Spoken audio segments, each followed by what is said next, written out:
Hello guys, good morning. मैं Brajesh Gangwar back to school में आपका स्वागत करता हूं। कल मैंने आपको बताया था, आज उसके आगे मैं सेल का महत्वपूर्ण पार्ट क्रोमोसोम अर्थात गुणसूत्र के बारे में बताने जा रहा हूं। गुणसूत्र की एक कोशा के अंदर तंतु धागे जैसी संरचनाएं होती हैं। इसकी खोज मिस्टर स्ट्रासबर्गर ने की थी। खोज जो थी मिस्टर स्ट्रासबर्गर ने की थी।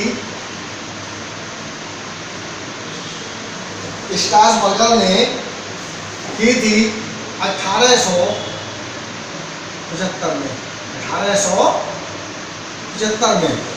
किंतु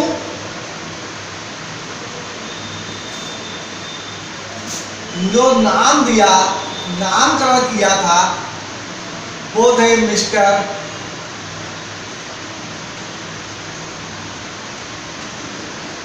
W.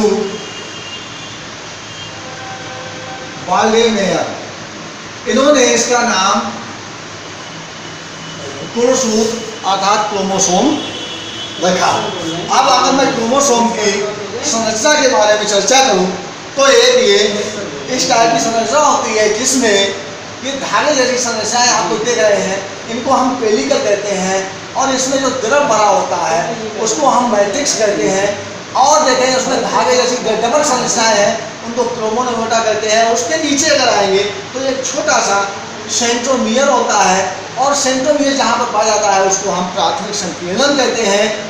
उसके बाद यही सारे धागे जैसी संरचनाएं यहाँ निकली है। उसके बाद ये पूरा फोल्ड होता है तो इसे कहते हैं हम, जो दूसरा भाग होता है उसे द्वितीय संकीर्णन कहते हैं।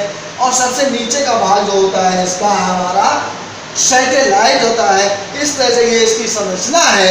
अब आप अगर इसके बारे में ध्यान दें तो इसके जो भाग होते हैं वह गुणसूत्र, और इनकी संख्या अलग अलग जीव जंतु में होती है। मनुष्यों में इनकी संख्या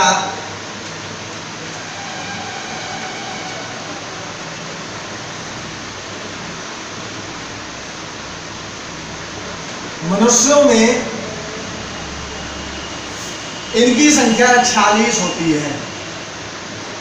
इनकी संख्या 46 होती है। इनकी संख्या 46 होती है।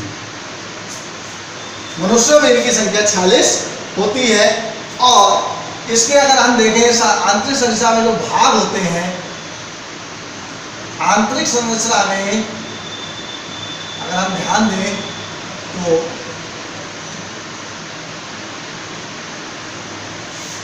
सबसे पहले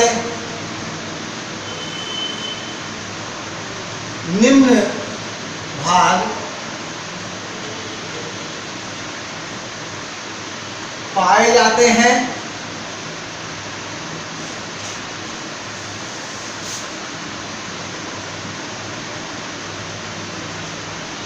पेलिकल, फिर मैट्रिक्स, फिर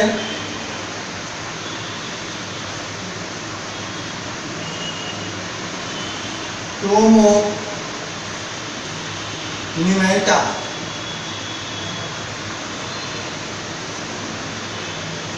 चौथा भाग जो होता है वह होता है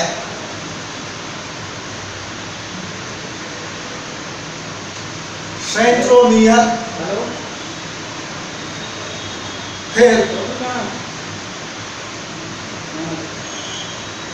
प्राथमिक संकीर्णन,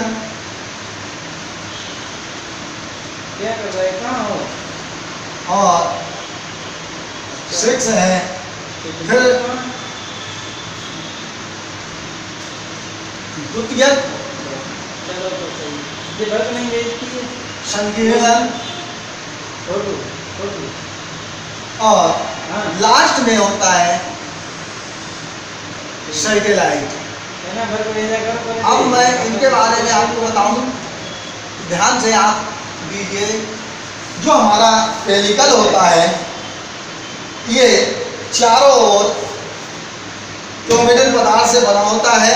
दूसरा मैट्रिक्स, ये गुणसूत्र का आधारीय पदार्थ होता है। फिर क्रोमोमीटर, ये गुणसूत्र में धागों समान होती है और इनकी संख्या जो मोटाई होती है 800 एंगस्ट्रॉम होती है और धागे जैसे दिखते हैं। सेंट्रोमियर, ये इसका प्रमुख बिंदु होता है, इसे जैसे गुणसूत्र बिंदु भी कहते हैं। और द्वितीय संकीर्ण, ये गुणसूत्रों में मिलता है। उसके बाद गुणसूत्रों में मिलता है, गुणसूत्रों के बाद फिर आता है हमारा सैटेलाइट। सैटेलाइट में ये सबसे लास्ट में होता है और इसमें जो होते हैं गुणसूत्र के तो ये, और सातवां जो पॉइंट होता है इसी में टेलोमियर होता है। इस तरह से आप इसके फिर आते हैं गुणसूत्र के कार्य।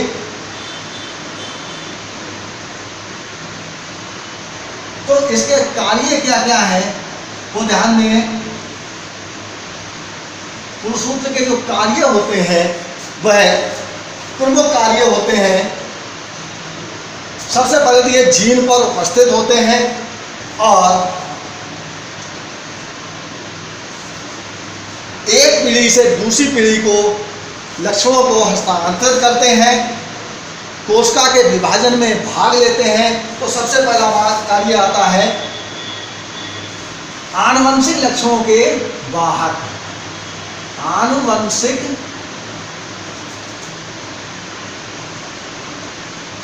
लक्षणों के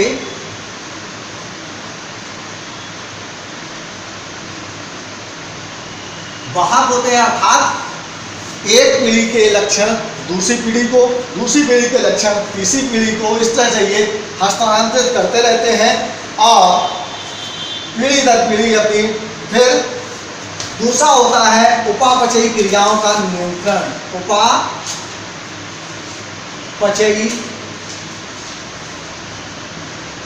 क्रियाओं का नियंत्रण। जो सेल के अंदर उपापचयी क्रियाएं होती हैं उन क्रियाओं को नियंत्रित भी करते हैं और